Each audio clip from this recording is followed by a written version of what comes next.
Congratulations to Volga Video. Volga Video has reached 17 million subscribers. Those of you who have not subscribed, please subscribe to Volga Video. మీరు రచించినటువంటి పేరు తెచ్చిపెట్టినటువంటి పుస్తకం ఏదైనా ఉందా? అంటే ఇక్కడ ఒక విషయం పేరు తేవడం పేరు తేకపోవడం అనేది ఈ బుక్ ద్వారా ఎక్కువ ప్రొజెక్ట్ అయ్యారు బయట. యాక్చువల్ ఏంటంటే 80s నేనేమనుకుంటానంటే చాలా మంది ఒప్పుకుంటారో ఒప్పుకోరో తెలీదు. చాలా మంది కవులు రచయితలు ఒప్పుకోరు కూడా నా ఆర్గ్యుమెంట్ని. ఓకే, ఏంటంటే any art form is an art form. Either it may be cinema, dance, painting, literature, ఇవన్నీ కూడా ఒక ఆర్టిస్టు ఒక వ్యక్తి తనను తాను వ్యక్తం చేసుకోవడానికి, తన సుఖమో దుఃఖమో బాధో కోపమో యాంగ్విష్ ఉద్వేగము ఉద్రేకము ఏదో ఒక దాన్ని ఎక్స్ప్రెస్ చేయడానికి ఇట్స్ అ ఫామ్. సినిమా కూడా అలాగే. నేను సినిమాల గురించి మాట్లాడినంతసేపు ఒక రకంగా చూస్తారు. నేను సాహిత్యం కవిత్వం అని మాట్లాడితే ఆయన ఫిల్మ్ క్రిటిక్ కదా, సినిమాల మీద మాట్లాడతారు కదా అని అన్న వాళ్ళు కూడా ఉన్నారు. ఇప్పటికీ అభిప్రాయంతో కూడా ఉన్న వాళ్ళు ఉన్నారు. ఏం చేయలేదు దానికి. ఇవన్నీ డిఫరెంట్ కాదురా బాబు అని చెప్తుంటే కూడా అర్థం అంటే నిజాలని యాక్సెప్ట్ చేయలేదు అంతే. అంటే ఆ ఓరియంటేషన్ లేదు మన దగ్గర. పిటి ఏంటంటే నేను ఎంతసేపు మలయాళం బెంగాల్ అని చెప్తున్నా అనుకుంటే ఒక మాట ఏంటంటే ఎంటి వాసుదేవన్ నాయర్ అని ఈ మధ్య చనిపోయారమ్మా, మలయాళీ, జ్ఞాన్పీఠ అవార్డు అని జ్ఞాన్పీఠ అవార్డు వచ్చింది మొన్న. చనిపోయిన తర్వాత పద్మ విభూషణ్ ఇచ్చారు. ఆయన గొప్ప నవలిస్టు, అద్భుతమైన నవలిస్టు, గొప్ప స్టోరీ రైటర్ మలయాళంలో. బట్ ఆయన ఫస్ట్ అటెంప్ట్ ఏంటి తెలుసా? సినిమా. ఫస్ట్ ఆయన నిర్మాల్యం అని ఒక సినిమా తీశాడు. దానికి నేషనల్ లెవెల్లో బెస్ట్ ఫిల్మ్ అవార్డు వచ్చింది 64, 63. అంటే ఆయన ఏమనుకున్నాడంటే సినిమా నవల రెండు వేరు కాదు, ఇది వర్బల్ మీడియా, అది విజువల్ మీడియా. అట్లా అనుకున్న వాళ్ళలో మీరు బెంగళూరుకి వెళ్తే you go to Girish Karnad. ఆయన he's a film maker, film actor, great dramatist.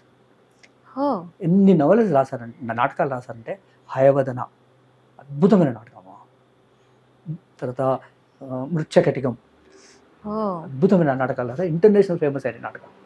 ఇలా నాటకం రాశాడు, సినిమాలు తీశాడు, సినిమాలు యాక్ట్. ఆయన నవలు ఇంటర్నేషనల్ లెవెల్లో వెళ్ళినాయంటే అసలు మామూలు విషయం కాదు. అట్లా మీరు అనేక బెంగాల్కి వెళ్ళండి, ఎంత గుర్తించాలి కానీ చాలా. మన దగ్గర ఎందుకు రాలేదు అన్నది పాయింట్.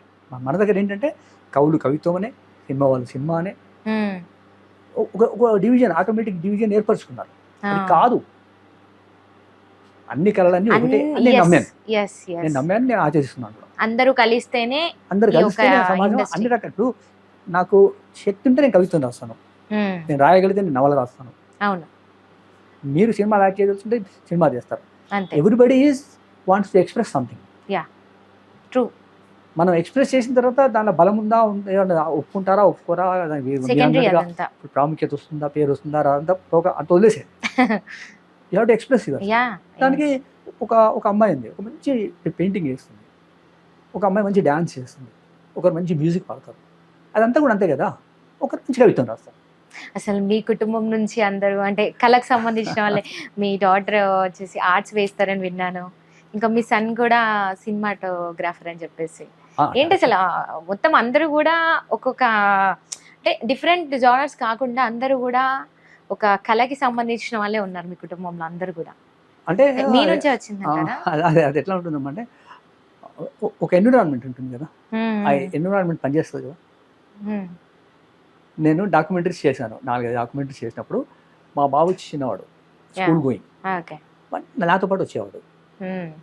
తెలియకుండా నా ఇన్ఫ్లుయెన్స్ ఉందేమో మేబీ. నేనైతే అట్లా ఆలోచించలేదు. ఎంతో కొంత ఉంటుంది కదా.